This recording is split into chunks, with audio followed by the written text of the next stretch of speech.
Hi from Washington State, um, one of the last states that seems to be voting Democrat at this point, as a whole state in the Electoral College. Um, but anyway, we are going through the aftermath of the election, which was surprising to many of us. I think a lot of us really believed that things were going to go the other direction. And in all honesty, if you really look at the overall numbers, the results really weren't that far off as they would have you believe based on the electoral college, or based on the popular vote. There's only about 2 million difference of a difference, which as a whole for the entire country is actually not that huge of a spread. Yet somehow the electoral college represents it as Trump just absolutely dominating at the ballot box. So I think that does say something about whether the Electoral College is genuinely valid. Obviously, we all know Hillary Clinton would have won in 2016 if we had actually followed the popular vote. And obviously, if the votes actually were counted correctly in this election, then Trump did win, even based on the popular vote, in which case, great. I mean, that is democracy and we have to respect those results, although I do not totally feel that those are valid. That's just my opinion, but I don't know that for sure. I have no way of knowing that for sure, but that's just what my gut is telling me. So yes, I will admit that the last week or so has been very painful and a big struggle for me. It has felt like I've been treading water in a rapid river, just emotionally, and it has brought out a lot of pain and sadness and feelings of anger and disappointment and pretty much anything you can think of.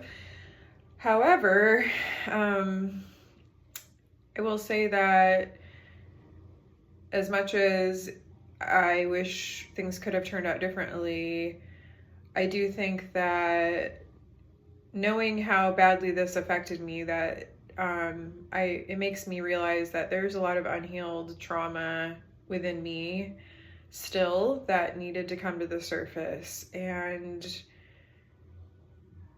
although it's been very difficult and painful, it has really pushed me to look inward.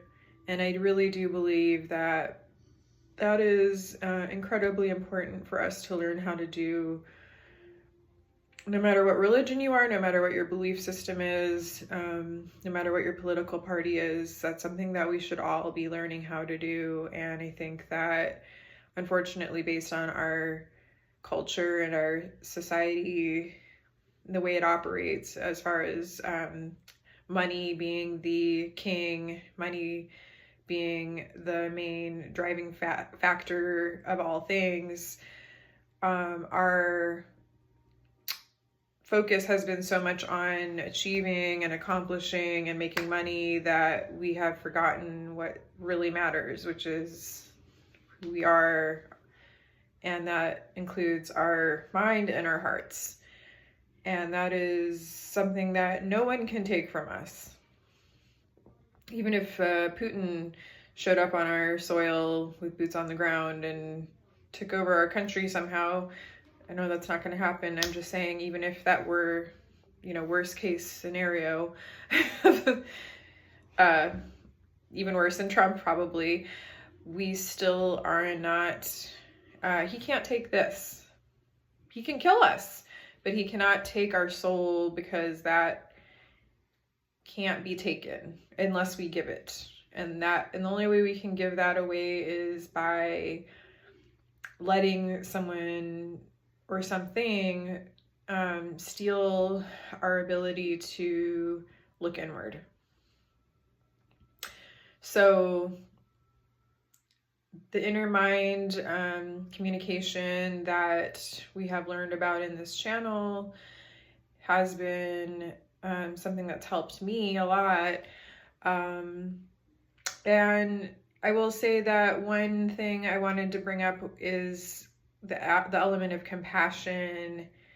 Compassion to me has actually always been sort of a triggering word, because it is something that I did not experience firsthand a whole lot as a child and growing up in not only our society, but in my particular family system. Even though I do believe there was love, compassion specifically was not something that we learned much about, either through example or even discussion. Because sometimes I think now it's kind of a buzzword that people like to throw around, especially in spiritual circles. Compassion, but what does that really mean? And it can actually be triggering for a lot of people, because it's like, well, why should I have compassion for someone if they treat me the way that they do, and I have to protect myself? And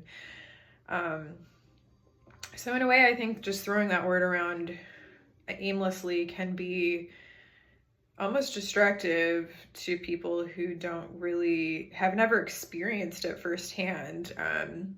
Whether it was through a person who reached a hand out to show that they cared on a regular basis and made a real difference in our lives.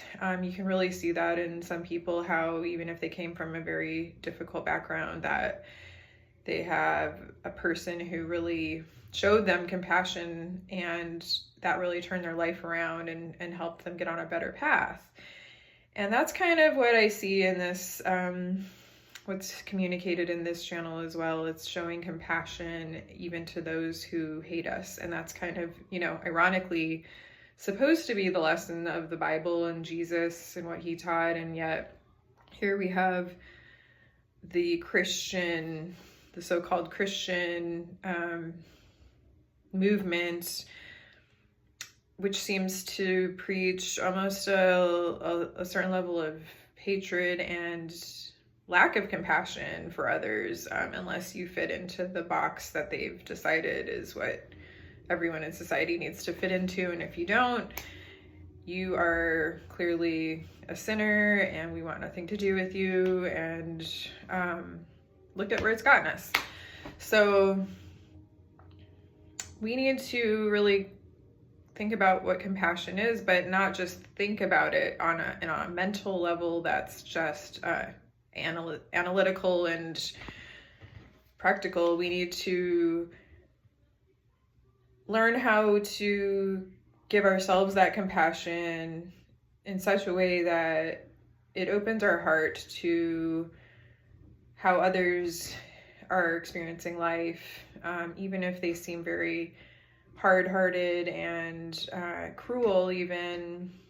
That, as we talk about on this channel, there's that damaged faith and love that happened as a child to any of these people, including Trump himself, that led them down this path. And it doesn't mean that we say, oh, okay, we're going to give you the keys and let you drive us off a cliff because you have damaged faith and love. No. And I think that's where, true compassion includes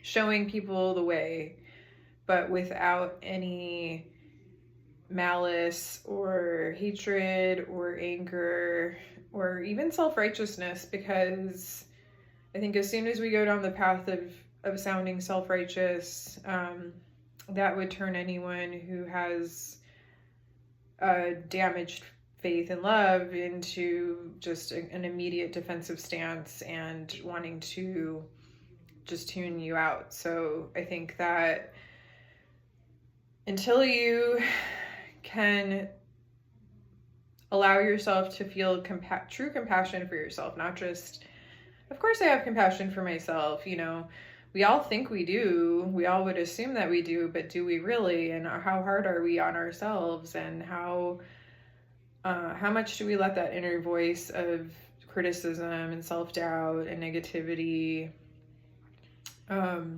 rule the show and run our minds, and then follow that into this kind of despair that we tend to feel when things like this happen, because we do really believe that we are at the mercy of others, because we've been told that that's true all of our lives. We've been told, and if you don't fit into this little box, into these parameters of what society tells you is right and wrong, then you're bad and we're going to punish you. You're going to go to prison, or you're going to go to hell, whatever the belief system may be, but at the very least jail or prison, because we believe putting someone in a metal cage with metal bars like an animal and treating them accordingly is going to somehow make a better society for the rest of the people, as well as, you know, punish those who have done wrong. And unfortunately, that's not working. You know, if it did, then we would be happy and we would be in a peaceful society, because it would have been like, oh, I don't want to go to prison so bad, I'll be good. Yet that doesn't work. And we all know that there's kind of a revolving door policy when it comes to the prison system, because once you're in, you start to meet certain people who kind of keep you in that loop, and it's just kind of a never-ending cycle, because these people don't get compassion shown to them when they're in prison. So then when they come out, they don't, they're continuing down that path. Those who are shown compassion, when they have been given opportunities within the prison system to educate themselves and be maybe treated with a modicum of respect by others, and there's maybe some, you know, some higher quality programs in place for them, then you see better outcomes in the long run. But unfortunately, that it does not seem to be the rule. That's more of an exception.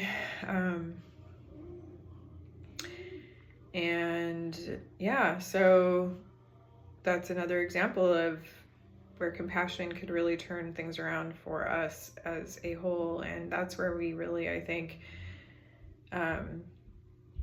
need to start, because it's clearly lacking very much in our society right now.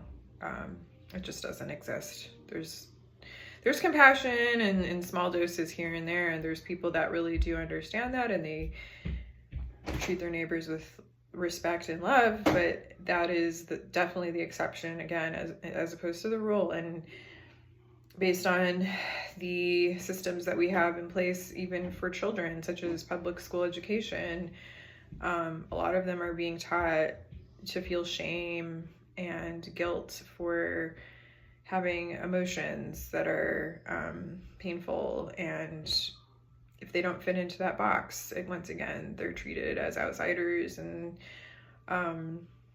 not shown compassion by many, especially the adults who are in charge. They're shown a certain level of compassion, but I think that at the end of the day, it's still a matter of getting them to be a certain way so that they can fit into society the way that society is right now. And again, it's just not working. So really trying to work on that element of finding that within yourself, because it's very unlikely that you're going to magically come across it in someone else. You may, if you have, leave a comment and talk about it. That would be awesome to hear, because those stories are always heartwarming, and maybe you could even make a video about it to post here, because that's what this channel is about. It's about regular people who vote, who care about this world, not just this country, but this world as a whole, coming together and voicing their opinions, and but also how these concepts or these things like compassion and love affect them, and why that's important, why that's more important than even the state of the economy and the type of economic system that we have. Even though that plays a role, we have made that the main focus, and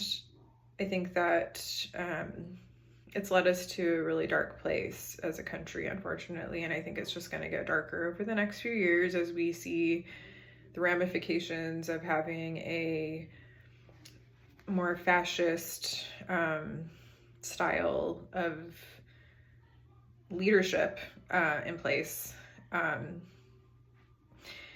So we'll see how that goes for everyone, but in the meantime, keep looking inward. Nobody can take that from you, and we all have that right, no matter where we live. Even those who were in work camps in Germany and Russia back in World War II and even beyond, that nobody wants to talk about, that Russia continued to put people who spoke out against the government through poetry or any other creative expression into Siberian work camps, where they were not even allowed to see other human beings. They were put in solitary confinement for basically for the rest of their lives, because they dared to write a poem that they felt was critical of.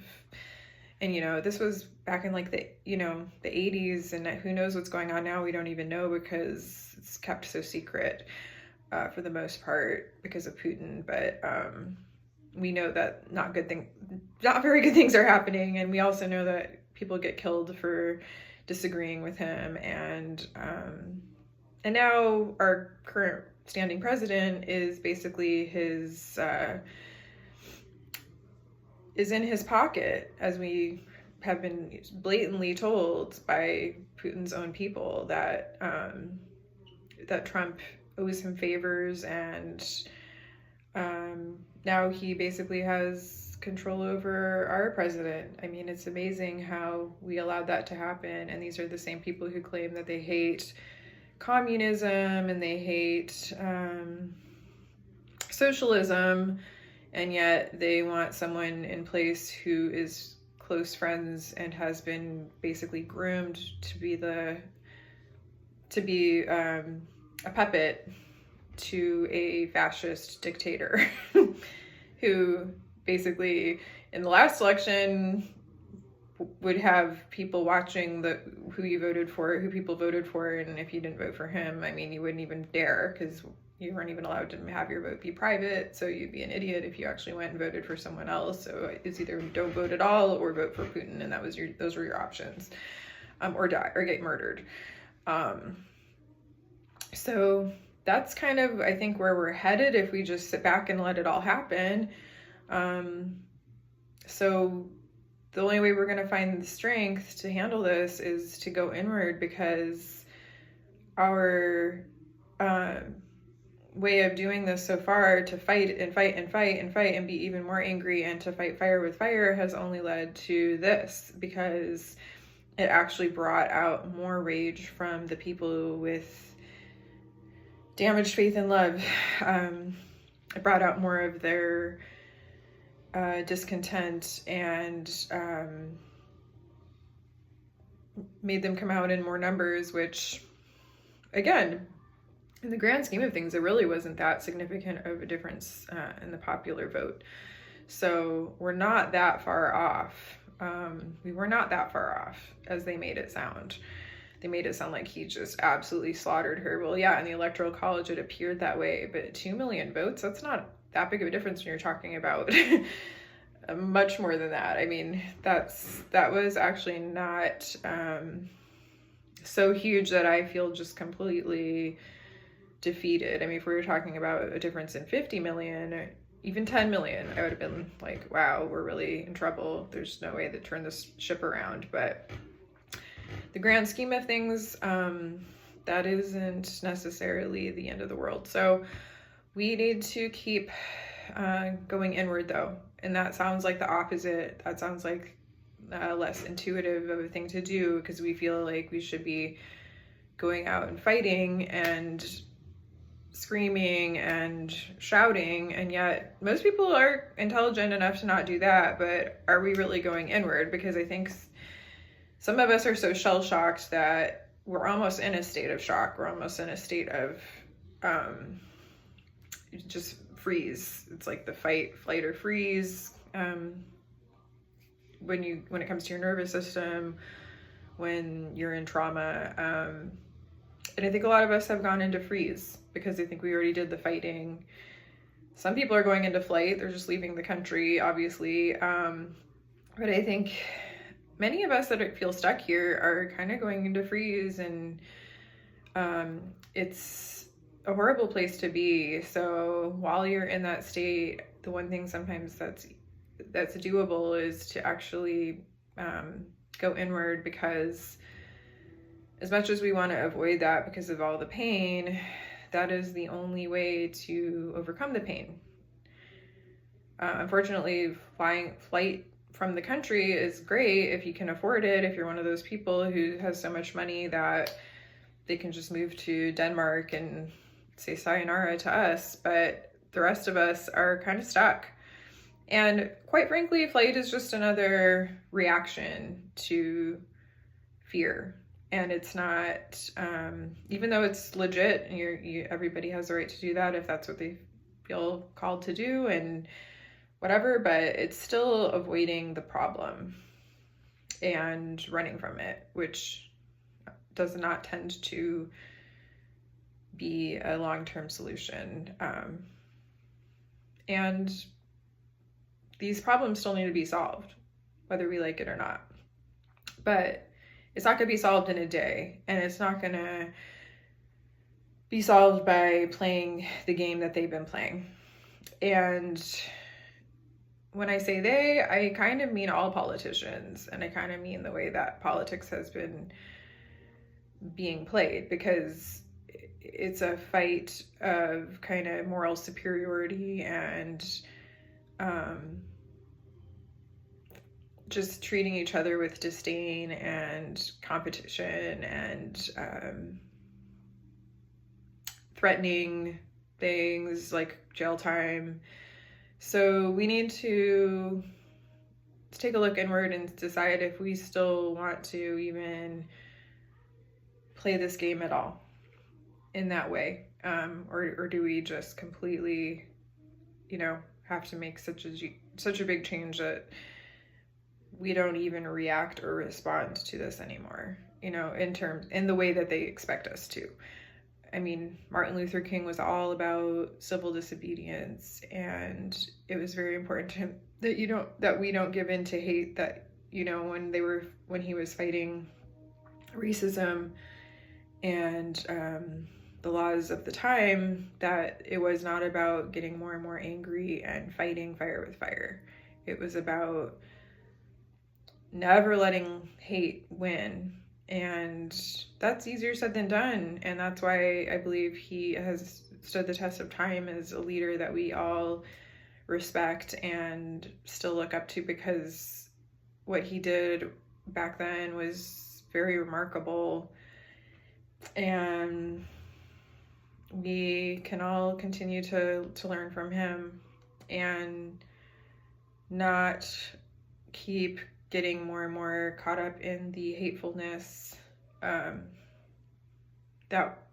we're supposed to. That's what they want from us. They want us to be angry in the way that would just be self-defeating. There's nothing wrong with healthy anger, and you don't want to suppress your feelings, but